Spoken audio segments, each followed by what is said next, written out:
Today we'll be digging deeper into our study of leadership by dissecting the skills approach. The skills approach to leadership orients itself around the principle that people can be taught leadership skills. These skills are needed in different proportions depending on where you are in an organization, but they can include creative problem solving, conflict resolution, critical thinking, listening, teamwork. The list goes on. Way back in 1955, Robert Katz published an article in the Harvard Business Review, which kicked off future inquiries into the skills approach. His findings, based on his field research in administration and first-hand observations of executives in the workplace, showed that effective administration depends on three basic personal skills.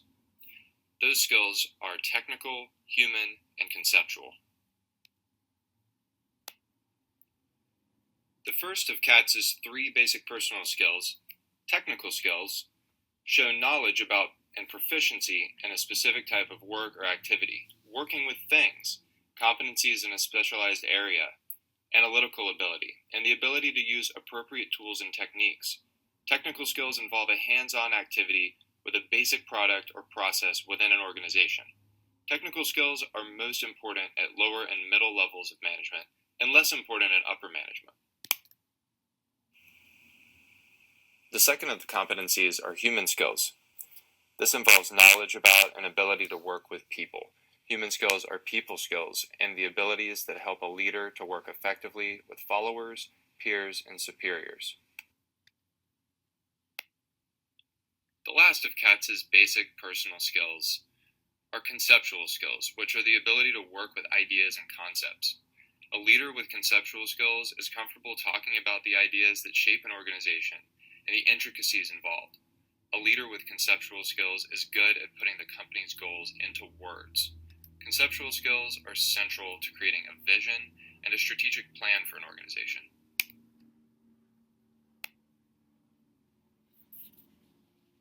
So Katz's three-skill approach includes technical, human, and conceptual skills. It's important for leaders to have all three skills, but depending on where they are in the management structure, the reliance on one skill versus another may vary.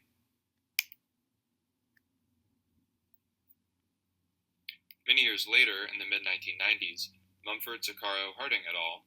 Embarked on a new comprehensive skill-based leadership model. With funding from the U.S. Army and the Department of Defense, they set out to test and develop a comprehensive leadership theory based on problem-solving skills in organizations, and they studied over 1,800 Army officers representing 6 grade levels, in a project that used a variety of new measures and tools to assess the skills of these officers, their experiences, and the situations in which they worked.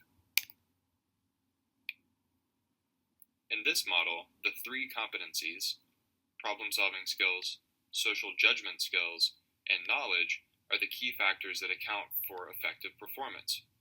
Researchers wanted to identify the leadership factors that create exemplary job performance in an actual organization.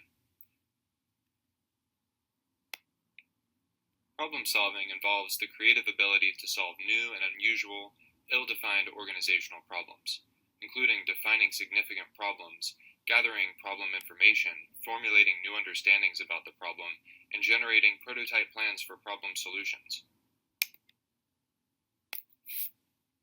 Social judgment skills involve the capacity to understand people and social systems, the ability to work with others and marshal support, the ability to take the perspective of others, have social perceptiveness, understanding how others in the organization function, and having social performance, which is the ability to communicate your own vision to others. With knowledge comes power, and those with the third of the competencies, knowledge, are able to accumulate information, and they possess the mental structures to organize information. In other words, they think like experts.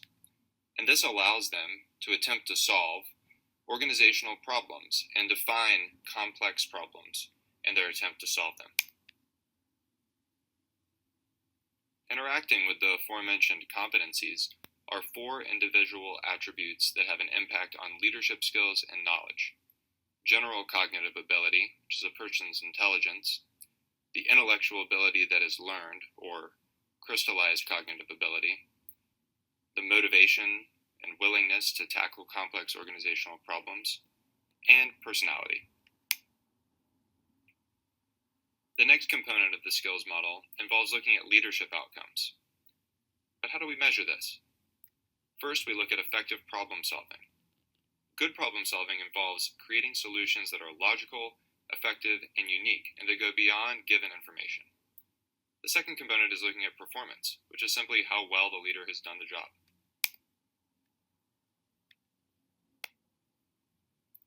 Another area the model examines are career experiences.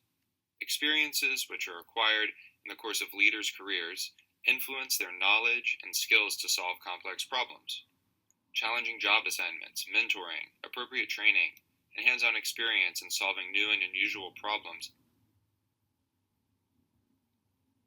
The final component of the skills model are environmental influences.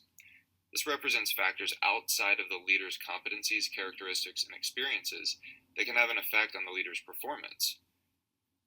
They are part of the skills model, but not usually under the control of the leader. Internally, this might include technology, facilities, or expertise of subordinates and communication. Externally, this might include socioeconomic factors or political issues. This model plays out in practice by linking the individual approaches that are actualized through competencies and turn into leadership outcomes which can be measured in the form of effective problem solving and performance. This can be seen at an organizational level, and we also can consider environmental influences within and without an organization in addition to personal career experiences.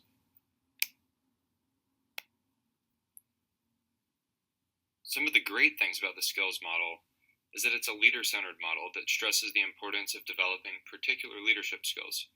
It's intuitively appealing as it makes leadership available to everyone. Skills can be learned, and it's a multifaceted model suggesting that leadership is complex.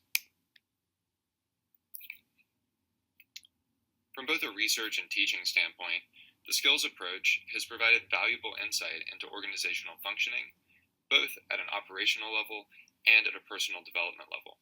It's also contributed significantly to curricula and skill development training programs across industries and academic disciplines. But this model isn't without its critics. Some say that since it was developed by studying military personnel, it doesn't apply to other leadership contexts. Others say that the model is weak as a predictor, that it doesn't explain how skills lead to effective leadership performance. And still others say that it's too academic in nature and too theoretical.